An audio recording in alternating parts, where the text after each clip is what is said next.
भरत मारण जी, दयानिधि मारण जी,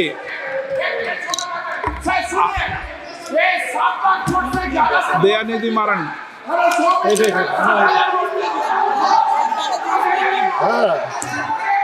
ಮೊದಲು ಬೇರೆ ಬೇರೆ ಸುಮ್ಮನೆ sir Please, please. Submit. Sir Dhananji Maranji, please, please. Kalyan ji please please, Kalyan ji please बैठिए। कल्याण जी आपका वोट हो गया, आप भी बैठिए अभी। दयानिधि मारन जी प्लीज। வணக்கம் சார், வாழ்க Tamil.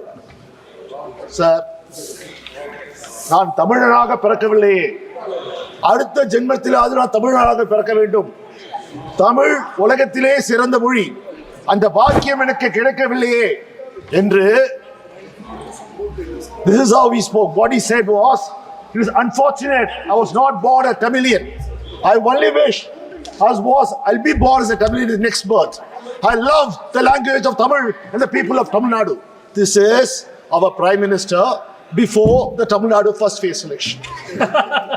After the election got over, in the last phase, when he goes to Orissa, what does he say? How can he give the control of Orissa to Tamilians? He showed his anger. People of Tamil Nadu will never forget. And that is depicted here in this budget. As you try to cheat who are Tamil people and saying that you will support Tamil, and wherever you went, you tried to speak our Tirukural and tried to get our hearts. But your true heart, the Prime Minister, is venom against the people of Tamil Nadu, which you have said that. Sir, I won't take much time in this speaking about the budget, sir, because even the BJP speaker who spoke never spoke about the budget, sir. Sir, I think this time has come for the Prime Minister to take some good advice and follow our Chief Minister, Revidin Model Chief Minister, Thri M.K. Stalin. When my Chief Minister, Thri M.K. Stalin, became the Chief Minister of Tamil Nadu, he said, I will work not only for the people who voted for me, but also for the people who did not vote for me. It is my duty. But today, sir, our Prime Minister is not working for the people who voted for his party, but only for the parties which are supporting him. Sir, in fact, if you see, sir, lakhs and crores of rupees were spent by this union government to promote Modi Ka Guarantee before the elections. Wherever you went, televisions, radios, newspaper channels, it was all public money was used to promote the Prime Minister. Sir, after the election, Modi Ka Guarantee is gone, sir. Now, Modi Ka Insurance. What insurance? So insurance policy, premium, is being paid by the people of India to ensure that he still continues as a Prime Minister. Sir, for 3 years, the union government share of funds for Chennai's metro rail has been pending. Our chief ministers have repeatedly written and urged for the funds. The Chennai metro rail phase 2, sir, which they had to give 50% of the fund. Till date, they are not given a single rupee. But our chief minister has said Tamil Nadu government will fund and has already put 12,000 crores, sir, in this budget, sir. Sir, we would like to know. You went to Coimbatore. You had a road show. The Prime Minister tried to appease the people of Coimbatore. Sir, we have sent you a project. Our Tamil Nadu government has sent you a project for the Coimbatore Metro Rail, for Madurai Metro Rail. No response. Nothing has come back for you. Sir, our Tamil Nadu government has made a request for the Tambaram Chengalpet elevated express. Till now, no mention of the funds order. Sir, for 10 years, the middle class has burned the brunt of inflation. Rise in food prices, rise in fuel and LPG prices. Sir, let me break it, sir. Do it because right now the Russia-Ukraine war is going on. Because of that, the Western countries are not buying the fuel directly from Russia, but those Russian fuel is being bought by India at half the rate. If the basket, petroleum basket is $120, India was getting for $60. Did any of the Indians benefit because of price reduction? No. This oil went to our Prime Minister's friends' refineries got refined into diesel and petrol and was exported to Europe, and they sold it at the market price. You brought windfall taxes. The first time in India, windfall taxes was brought. Sir, I would like to ask the finance minister, why don't you give us a white paper on the windfall taxes and how much of money the Ambanis and Adanis made of the Ukraine war? Sir, one has to find, sir, they have to provide substantial relief for income tax. Sir, household savings has hit a record low of 5.2% of gross national disposable income in year 2023. So what do the common man get, sir?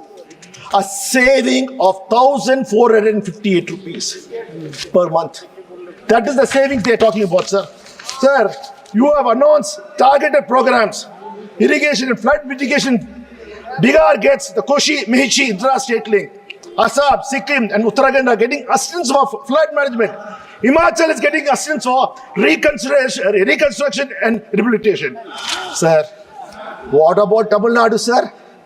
Sir, we had the worst floods in Chennai. Sir, in Thoothukudi, we had floods which has never seen for 150 years. The finance minister, Mrs. Nirmala Sitharaman, she came, she went and saw with her friends, and she said she was amongst her friends. And there, she appealed with the people, yes, we'll do something. Till now, not a single rupee had come. And in fact, sir, she visited temples there and asked the residents, do not put money into the undial. Give the money directly to the priest. Is that the way a finance minister behaves, sir? Will it be okay, sir, if I go tell my people of Tamil Nadu, don't pay taxes to the union government? Because all the money goes to other states, doesn't come to Tamil Nadu. That's not a way I elected, sorry, she's not, she's a selected person. So she a selected person will begin.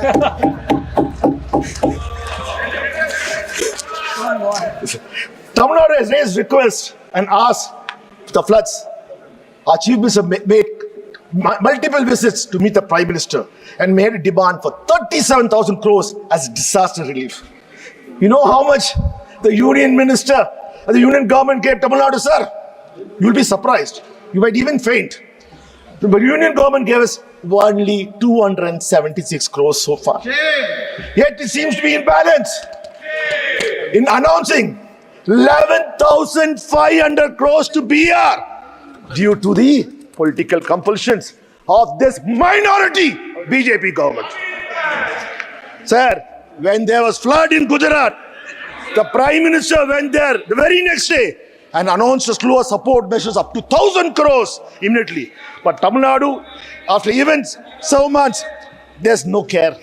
Sir, why is the union government singling out our state and denying our people our schemes they need? Sir, it is not enough. Tamil Nadu, you visit Tamil Nadu during elections and call us, Sagodharigale. Sir, people of Tamil Nadu will never, ever forgive you for this betrayal. Sir, while I'm happy, sir, the BJP has finally taken a cue and following the footsteps of our Honorable Chief Minister, the Deputy Model Chief Minister, M.K. Stalin, sir, by copying his pioneering scheme. Sir, the scale that you have announced is unbecoming at the union. Sir, take for example, the skill development scheme, which the budget says. The finance minister says, it will train 20 lakh people in a year's time. But my Dravidian model chief minister, M.K. Stalin, is already introduced a scheme of training 15 lakh youths in a year. A state government is training 15 lakhs. A union government with all the resources is only training 20 lakhs a year, sir. Sir, they've also taken a trademark Dravidian model scheme like the state-run hostels for women, the Tori hostels, that was implemented by our chief minister. So we welcome it. This should in fact be named as a Dravidian model hostels for the women throughout the country, sir. Because and the credit goes to our chief minister who first implemented it in Tamil Nadu. Again, sir, another scheme, non-Mudalvan scheme, which is now repacked as upskilling program. Even the India Alliance of ensuring apprenticeship and employment-linked incentive has been taken up, sir. Good for them. They're copying this. Sir, but I need to remind, when in a Congress manifesto announced this, what did Mrs. Nirmala Sitharaman said? It is unimplementable. What happened now? Probably, I think, sir, she thought it was not brought by through Nehruji. Now, because, sir, the BJP has surprisingly managed to get very few votes in Tamil Nadu, sir. I feel bad for them, sir. In the previous 2019, they were competing with Nota. But this time, sir, Tamil Nadu people have given a little more. But, sir, the way but, sir, this time we got 40 out of 40. You got 0. Not a single seat could you win. Sir, you think people of Tamil Nadu will forgive you for this traitry? You're being so vicious against the people of Tamil Nadu. Sir, but for Andhra Pradesh, the South has been ignored. You announced a slew of schemes for your allies in Bihar and Andhra. But Tamil Nadu, Kerala, Telangana, and Karnataka have been completely ignored. Sir, we have no issues, sir.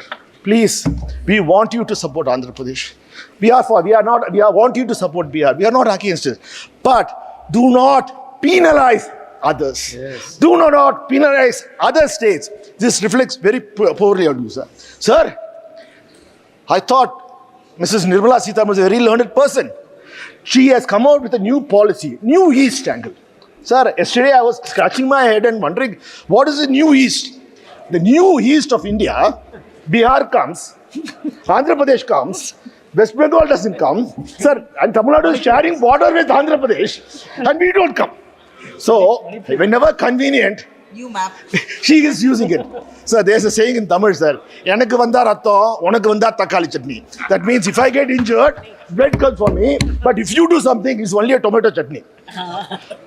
Sir, I remember, sir, probably Mrs. Nirmala Sitharaman is suffering from selective amnesia or dementia. I do not know. In 2014, you had Chandrababu Naidu Garu as your alliance partner. We all know how badly he was treated. He had to give 2 choices for the ministry. He even had a choice to pick who the minister, what portfolio could be. He had come for the swearing-in ceremony. Then alone he knew that one of his choice is going to become a minister.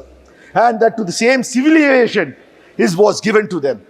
That time, sir, the chief minister of Andhra Pradesh, Thiru Chandrababu Naidu Garu, wanted an appointment with the Prime Minister Modi. He had to wait 4 months. 4 months he had to wait to get an appointment with Modi. For what? Special status for Andhra Pradesh. What all you are giving now, he wanted 10 years back. But what did our Prime Minister do in 2019, sir? He said, into a rally in Raja Mahendravaram, the PM said, the Polavaram project is an ATM for Chandrababu Naidu and his son. Sir, when he chooses you, you put a person down.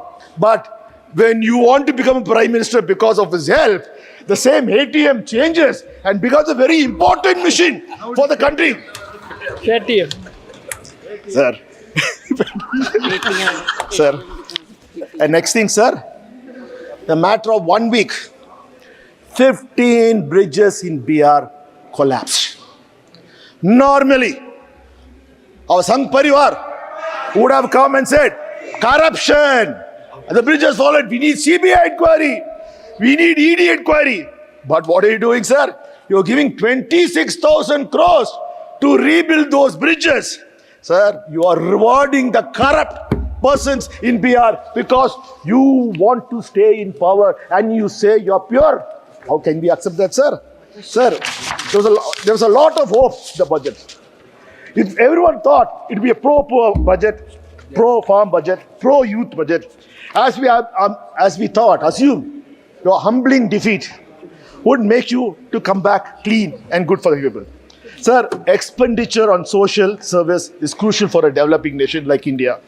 It is the only tool we have to eradicate poverty, develop better health infrastructure, and provide a safety net for the most vulnerable.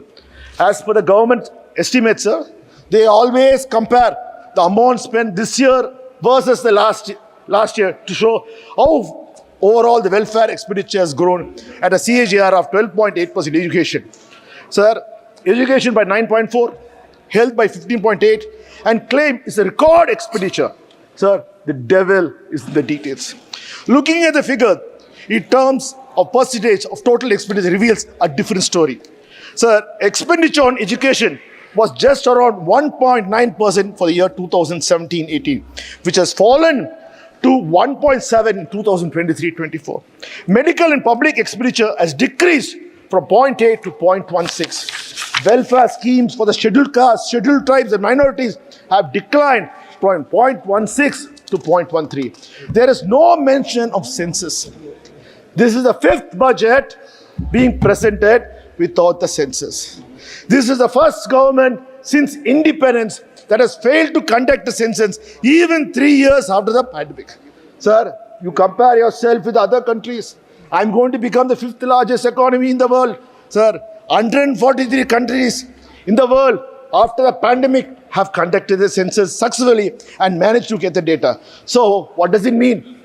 The government doesn't know how many people to plan for, what the state of human resources are, what the demography and economic structure are at the local, regional and national levels. So how can we expect effective policy making for this government?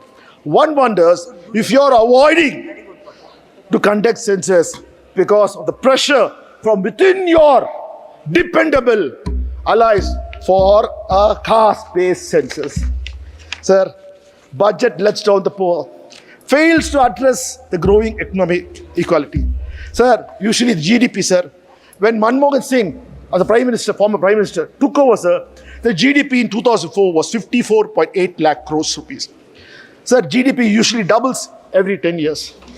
When Manmohan Singh left at 2014, and the great Prime Minister Sri Modi took in 2014, it was 105.27 lakh crores, literally doubled.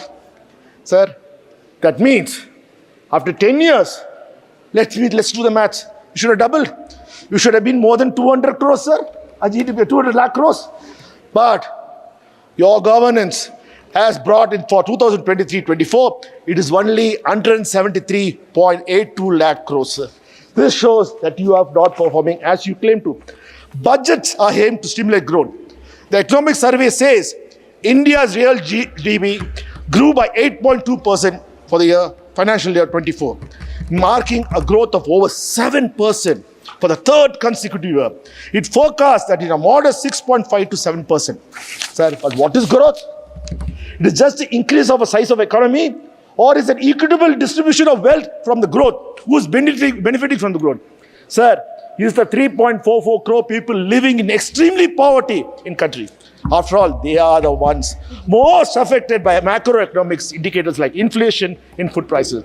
While headlines and core inflation have eased to 5.1% and 3.1% respectively, the consumer food price index remains high at 9.4% in June 2024.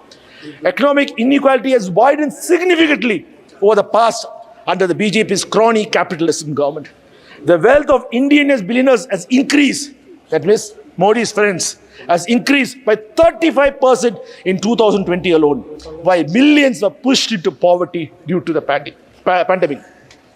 Reports indicates that 10% of the population holds 77% of the national wealth, highlighting a severe disparity in income distribution.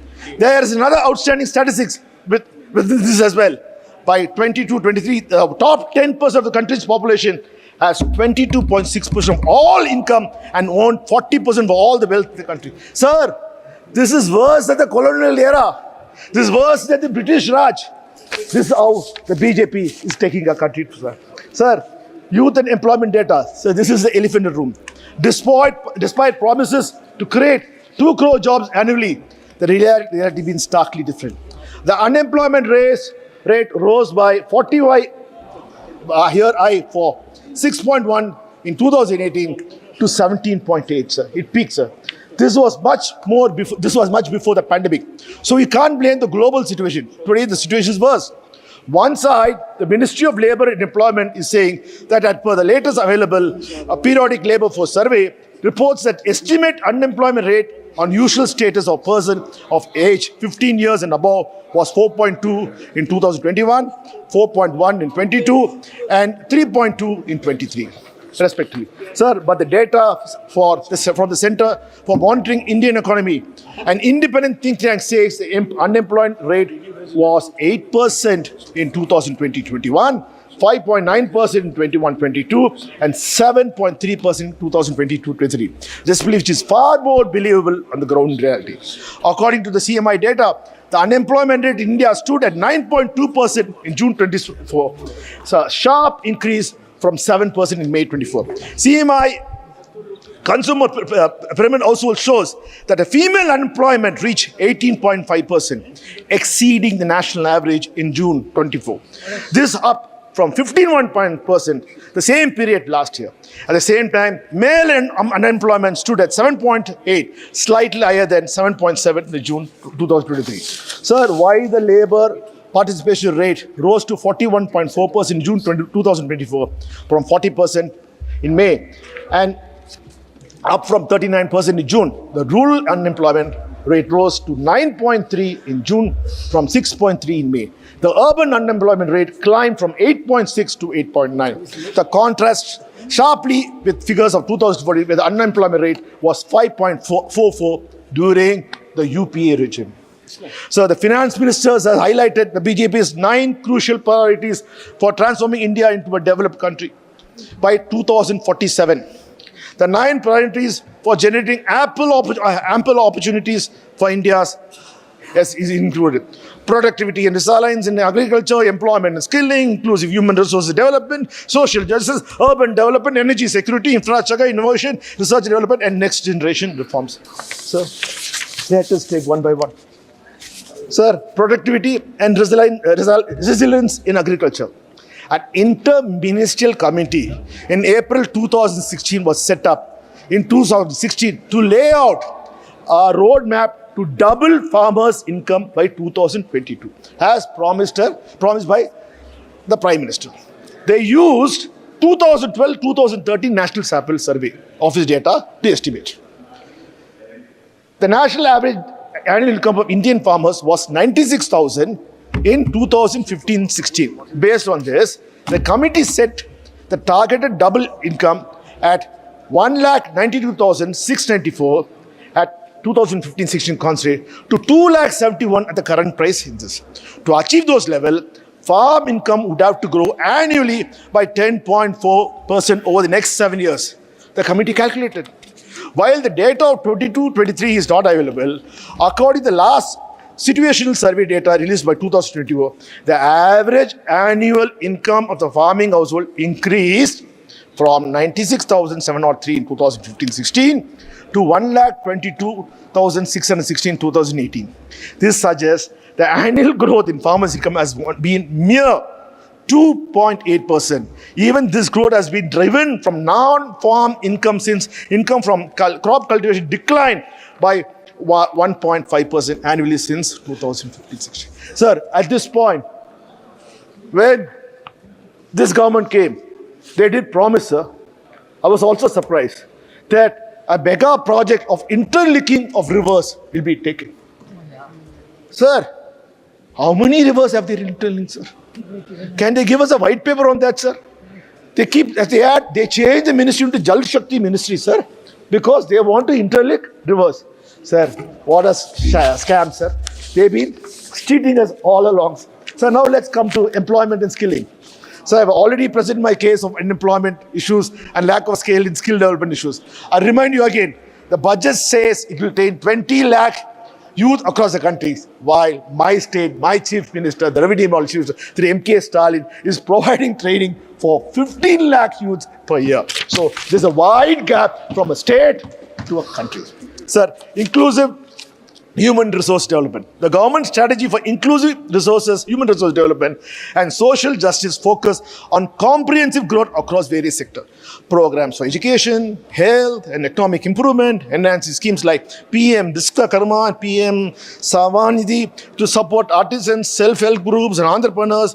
The Purvodaya initiative, these projects like the Patna Purina Expressway, rupees 15,000 crores for Andhra Pradesh capital, needs a support for Polavaram Engineering Project are all commendable.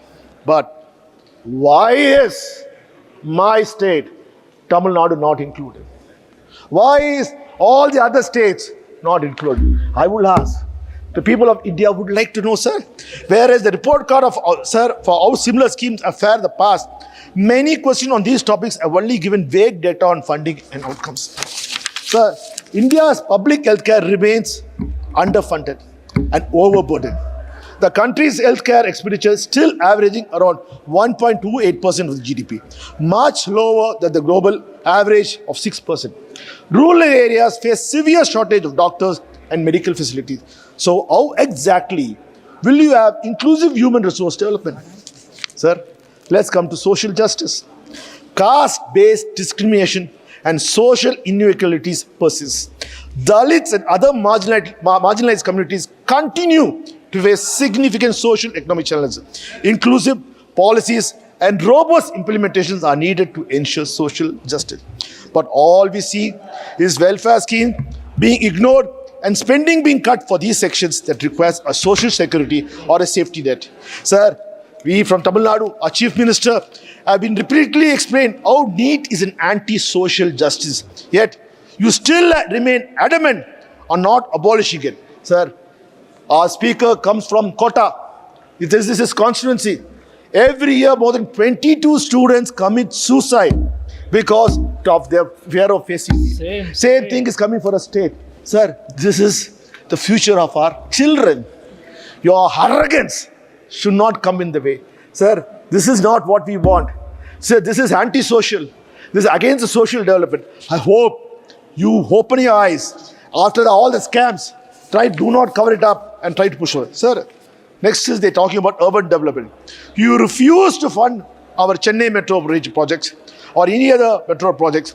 Lower the state with construction bills for housing projects. The air quality index, likewise, major cities continue to be accelerated and deforestation rates have increased. Smart City mission has been extended till March 2025 after the June deadline was missed. Smart Cities allocation slashed from 2,400 crores for the year 25 from 8,000 crores. You say more resources will be allocated for urban rejuvenation mission, which is more about improving the living condition of the urban poor in the city. But during the course of the election, we saw in Chennai when Prime Minister Modi went for a roadshow from his favorite area of Mismambalam, and he had to cross my constituency where people are staying, poor people are staying in the slum board houses. Cloths were put, like what they did for Namashetram. They didn't want people to see the poor of Gujarat. The poor of Chennai were covered. This is the condition what they said. Sir, I would like to know, what happened to your pipe drinking water to every house? Nothing has been happening, sir. Sir, PM is talking about energy security. Sir, FM has announced a diversified energy plan focused on small modular nuclear reactors, rooftop solar plants, and development of indigenous technology for advanced ultra super critical thermal power plants with much higher efficiency. Can we have the data on how much of this funding will be allocated to each state and how the criteria of selecting the project for each state will be decided? Sir, as of June, about 54.5% of India's power comes from thermal sources like coal, gas, and diesel, while 45.5% comes from non-fossil sources, which includes 1.8% nuclear power capacity. According to the Power Ministry, how does the FM plan to alter this drastically in a short period? What happens? The state decide not to opt for small modular nuclear reactors and want to pursue with alternate sources. Is there a mechanism for how this announcement will be implemented? So there is no announcement related to ambitious green hydrogen mission, which got 600 crores the interim budget. No announcement related to electric vehicles in FAME 3, which will be critical to not just cleaner environment but also industry. What about the funding of harnessing of offshore wind energy potential? Sir, infrastructure, sir. FM has announced 11.11 lakh crores for capital expenditure for 2024-25. Road and railway projects are to get nearly 50% of this outlay. The massive slash in social sector spending over the years, coupled with the unimaginative move to push capex once again in the latest union budget, has become a trademark of BJP budget that does little for the common people of this country. The budget capital expenditure is about 17% more compared to the actual expenditure of 9.48 lakh crores last year. FM has once again bet on increased capital expenditure spending, but little to show how it has helped deliver results. The two most powerful indicators of revival capital expenditure cycles are acceleration and completion of investment project. And in this increase is net fixed asset of non-financial companies. We are yet to see any result for the capex investment of the last few years. So how can we be sure? We must also not forget the large capital expenditures is at the cost of welfare. There have been significant cuts in major schemes and no investment in key sectors like healthcare and education. Similarly, schemes for minorities, the disabled, the pensioners, for the elderly have all been summarily reduced. In addition, the rise in price over the past 5 years mean that every rupee buys less than it did in 2019. This deadly combination of insufficient funding and rising inflation directly hurts our nation's poorest and most disadvantaged. It will be only aggravate existing crises such as inflation, historically high unemployment, and low savings in the country. So this push for infrastructure comes at a large cost. What will we see the results of massive capital expenditure, capital spending by BJP? Sir, now let's come to innovation development. Everyone will be in support of, sir, all of us will be supporting fostering indigenous innovation and research. But the union government follow through with sufficient and consistent funding. Anushandhan National Research Fund for Basic Research and Prototype Development is to be operational. How does the government propose to do this? Is there a roadmap in place? Financing pool of 1 lakh crore for spurring private sector driven research and innovations at commercial scale is commendable. But where are the funds for such announcement going to come from? So let's go for next generation reform. How does the government plan to ensure uniform implementation of land and labor reforms across states, given the varying levels of infrastructure and government capabilities? How does the union government plan to structure the fiscal support for state? What criteria will be used to determine the allocation of funds? How will the government address the digital divide, particularly in the rural areas, to ensure the benefits of digitized land records and GIS mapping are accessible to all citizens? How will the government involve various stakeholders, including the farmers, labor unions, industry representatives, in reform process to ensure the concerned suggestions are adequately addressed?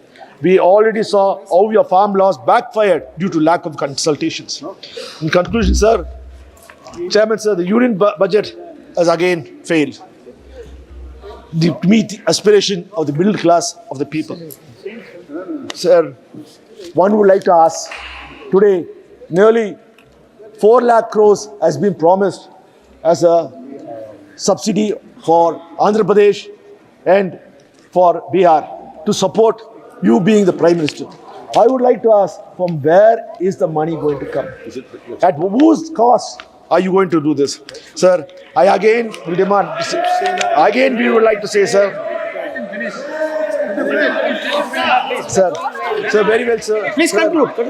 As point, we are supporting you. We are supporting you. We are supporting you. We are supporting. Sir, Please we are address the supporting chair. you, sir. While we support, we'll be supporting. Dayanidhi, please address the chair. Don't yield to them, please. Thank you, sir. You are very fair, sir. Sir, Please address the chair. sir, at this point, while I conclude, I'll say, our demands from our Chief Minister, Sir M.K. Stalin, are genuine. It's for our people. Tamil Nadu has risen as a primary state, as the #1 state in Tamil Nadu in governance and ensuring development takes place. But why are you penalizing us? Because we didn't elect you. We didn't elect you because you are two-faced. You always want to use us, abuse us. You want to split us in the name of religion, caste, and you want to now make sure that you discriminate us by birth. And we do never like. Till now, how many times the Prime Minister said he likes Tamil language, he loves Tamil language. What has he done for our Tamil language or for the people of Tamil Nadu? What, this is what we say in Tamil Nadu. Vaila vada sudral vardan Modi. That is the reason people of Tamil Nadu. Okay, I'll explain it again. He fries vada through his mouth, not through the oil. And now he doesn't even give the vada to us. He takes and he eats himself. Sir, I humbly request that people of Tamil Nadu are watching you. Do not try to punish them. If you punish Tamil Nadu, then India will not grow. If India has to grow, Tamil Nadu has to grow. Sir, while I conclude, I want to conclude last. Sir, the people of Tamil Nadu have one more great fear with our Prime Minister. In 2014, when the Prime Minister first entered the Parliament, he came to the old Parliament. He fell flat at the Parliament and took the blessings of the Parliament in 2014. Sir, now that Parliament is no more. Now, sir, 2024, sir, the Prime Minister took blessing from the Constitution. He took the Constitution book and took all his blessing. Sir, the people of Tamil Nadu, the people of country are worried. Please do not destroy the Constitution. Thank you, sir. Sri M. Sri Bharat. Stay ahead with our cutting-edge news app. Instantly access the latest shorts in just 1 minute and breaking news in just 50 words. Download now for a smarter, faster news experience.